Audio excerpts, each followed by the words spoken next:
ಮಾತೆತ್ತಿದ್ದರೆ ಸಂವಿಧಾನ, ಅಂಬೇಡ್ಕರ್ ಅಂತೆಲ್ಲ ಹೊಗಳೆ ಬಿಡುವ ಬೇವರ್ಸಿಗಳು ಇವೆಲ್ಲ ಸಂವಿಧಾನದಿಂದ ಬದಲಾಗುವ ವಿಷಯಗಳಲ್ಲ.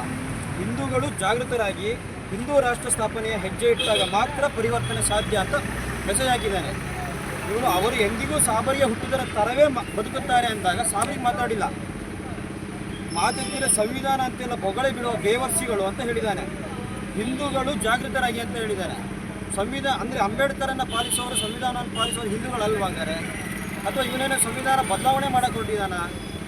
ಇವನ ಆಶಯ ಏನು, ಉದ್ದೇಶ ಏನು ಅಂತ ನಮಗೆ ತಿಳ್ಕೊಬೇಕಲ್ಲ. ಇಷ್ಟು ಕ್ರೂರವಾಗಿ, ಇಷ್ಟು ಕಠೋರವಾಗಿ ಸಂವಿಧಾನ ವಿರುದ್ಧ, ಅಂಬೇಡ್ಕರ್ ವಿರುದ್ಧ ಮಾತಾಡಿದರೆ ನಾವು ಅಂಬೇಡ್ಕರ್ನ ಪ್ರತಿದಿನವೂ ಫಾಲೋ ಮಾಡೋದು ಭಾರತ ಸಂವಿಧಾನನೇ ಹೊರತು ಮತ್ತೆ ಪಾಕಿಸ್ತಾನ ಸಂವಿಧಾನ ಫಾಲೋ ಮಾಡ್ತೀವಾ? ಅಂಬೇಡ್ಕರ್ ಫ್ರೀಯಾಗಿ ಬರ್ಕೊಟ್ರೆ ಇವ್ರಿಗೆ ಸಂವಿಧಾನನ ಸಾವಿರಾರು ವರ್ಷ, ನೂರಾರು ವರ್ಷ ಕಷ್ಟಪಟ್ಟು ಓದಿ ಅಷ್ಟು ಕಷ್ಟಪಟ್ಟು ಬರೆದಂಥ ಸಂವಿಧಾನ ಇವ್ರು ತುಚ್ಛವಾಗಿ ಕಾಣ್ತಾ ಇದೆಯಲ್ಲ ಇದು ಇವತ್ತು. ಅಷ್ಟು ಕೇವಲವಾಗೋಯ್ತು ಸಂವಿಧಾನ. ಅಥವಾ ಇವ್ನು ಯಾವ್ದಾದ್ರು ಧರ್ಮದ ಪರ ಅಥವಾ ಧರ್ಮದ ವಿರೋಧ ಮಾತಾಡ್ತಾ ಇದ್ದಾನೆ. ಸಾಬರಿ ಹುಟ್ಟಿದವರು ಹಿಂದೂಗಳು ಜಾಗೃತರಾಗಿ ಅಂತ ಅಂದರೆ ಇವನು ಯಾವ ಧರ್ಮದ ಪರ ಇದ್ದಾನೆ, ಯಾವ ಧರ್ಮದ ವಿರೋಧ ಇದ್ದಾನೆ ನಮಗೂ ಅರ್ಥ ಆಗಬೇಕಲ್ಲ.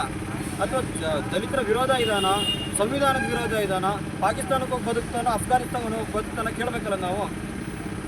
ಈಗ ಅವನು 2 ತಾಸಾಯಿತು ಅವನಿಗೆ ಫೋನ್ ಮಾಡಿ ನಾನು ಬರ್ತೀನಿ ಶಿವಮೊಗ್ಗದಲ್ಲಿ ಇದ್ದೀನಿ ಅಂತ ಕತೆ ಹೇಳ್ತಾ ಇದ್ದಾನೆ. ಬಿಟ್ಟರೆ 2 ತಾಸಿಂದ ಬರ್ತಾ ಇಲ್ಲ. ಅನಂತಪುರ ಪೊಲೀಸ್ ಠಾಣೆ ಹೋಗಿ ನಾವು ಈಗಾಗಲೇ ವಿಚಾರ ತಿಳಿಸಿದ್ದೀವಿ, ಅವನನ್ನು ಕರೆಸ್ತೀವಿ ಅಂತ ಹೇಳಿದ್ದಾರೆ. 2 ತಾಸಿಂದ ಇನ್ನೂ ಬಂದಿಲ್ಲ ಅವನು. ಇನ್ನೂ 1 ಗಂಟೆ ಕಾಯ್ತೀವಿ ನಾವು.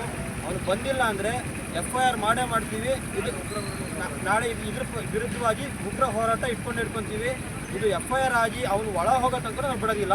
ಇಲ್ಲ ಅಂತ ಅಂದರೆ ಅವನು ಸಾರ್ವಜನಿಕವಾಗಿ ಬಸ್ ಸ್ಟ್ಯಾಂಡಲ್ಲಿ ಕ್ಷಮೆ ಕೇಳಬೇಕು. ಅಲ್ಲಿ ಮಟ್ಟಕ್ಕೂ ನಾವು ಈಗ ಅವನು ಸಂವಿಧಾನದ ವಿರುದ್ಧ, ಅಂಬೇಡ್ಕರ್ ವಿರುದ್ಧ ಮಾತಾಡಿದ್ದಾನೆ ಅಂದರೆ ಈ ಭಾರತ ದೇಶದ ವಿರುದ್ಧ ಮಾತಾಡಿದ್ದಾನೆ ಅಂತ ತಾನೇ ಅರ್ಥ. ಇಷ್ಟೆಲ್ಲ ಮಾತಾಡಿದರೆ ನಾವು ಸುಮ್ಮನಿದ್ದೀವಿ ಅಂದರೆ ನಾವು ಸಂವಿಧಾನ ಫಾಲೋ ಮಾಡ್ತಾನೇ ಇಲ್ಲ ಅಂತ ಅರ್ಥ. ಆದ್ದರಿಂದ ಅವನು ಬರೋವರೆಗೂ ನಾವು ಈ ಉಗ್ರ ಹೋರಾಟವನ್ನು ನಿಲ್ಲಿಸೋದಿಲ್ಲ. ಅವನು ಬಂದು ಕ್ಷಮೆ ಕೇಳಬೇಕು, ಸಾರ್ವಜನಿಕವಾಗಿ ಕ್ಷಮೆ ಕೇಳಬೇಕು. ಅಲ್ಲಿವರೆಗೂ ನಮ್ಮ ಹೋರಾಟ ನಿಲ್ಲಲ್ಲ. ನಾಳೆ 10 ಗಂಟೆಯಿಂದ ಉಗ್ರ ಹೋರಾಟ ಮಾಡ್ತೀವಿ. ಅನಂತಪುರ ಪೊಲೀಸ್ ಠಾಣೆಗೂ ತಿಳಿಸೇ ಹೇಳ್ತೀವಿ ನಾವು. ಪೊಲೀಸರಿಗೆ ಈಗಾಗಲೇ ತಿಳಿಸಿದ್ದೀವಿ. FIR ಮಾಡೇ ಮಾಡ್ತೀವಿ ನಾವು. ಅವನು ಸಾರ್ವಜನಿಕವಾಗಿ ಕ್ಷಮೆ ಕೇಳಿಲ್ಲ ಅಂದರೆ FIR ಮಾಡೇ ಮಾಡ್ತೀವಿ. ಆದ್ದರಿಂದ ಅವನು ಬೆಳಗ್ಗೆ 10 ಗಂಟೆ ತನಕ ಟೈಮ್ ಇದೆ. ಸಾರ್ವಜನಿಕವಾಗಿ ಅಂಬೇಡ್ಕರ್ ಫೋಟೋಗೆ ಇಲ್ಲಿ ಕ್ಷಮೆ ಕೇಳಿ ಹೋಗಬೇಕು ಅವನು ಬೆಳಿಗ್ಗೆ. ಇಲ್ಲ ಅಂತಂದರೆ ಉಗ್ರವಾಗಿ ಹೋರಾಟ ಮಾಡಿ FIR ದಾಖಲೆ ಮಾಡಿ ಅವನಿಗೆ ಅಟ್ರಾಸಿಟಿ ಕೇಸ್ ಮಾಡಿ ಒಳ ಹಾಕ್ಸ್ತೀವಿ, ಗ್ಯಾರಂಟಿ. ಡಾಕ್ಟರ್ BR ಅಂಬೇಡ್ಕರ್ ಅವರಿಗೆ ಜೈ! ಡಾಕ್ಟರ್ BR ಅಂಬೇಡ್ಕರ್ ಅವರಿಗೆ ಜೈ! ಖಂಡಿಸೋಣ ಅಂಬೇಡ್ಕರ್ ವಿರೋಧಿಗಳನ್ನು ಖಂಡಿಸೋಣ ಅಂಬೇಡ್ಕರ್ ವಿರೋಧಿಗಳನ್ನು ಖಂಡಿಸೋಣ. ಎಲ್ಲಿವರೆಗೂ ಹೋರಾಟ? ಎಲ್ಲವರೆಗೂ ಹೋರಾಟ. ಎಲ್ಲಿವರೆಗೂ ಹೋರಾಟ? ಎಲ್ಲವರೆಗೂ ಹೋರಾಟ. ಜೈ ಭೀಮ್, ಜೈ ಭೀಮ್, ಜೈ ಭೀಮ್, ಜೈ ಭೀಮ್. ಆಮೇಲೆ ಮುಖ್ಯವಾಗಿ ಮಾಧ್ಯಮದಲ್ಲಿ ಹೇಳ್ತೇವೆ,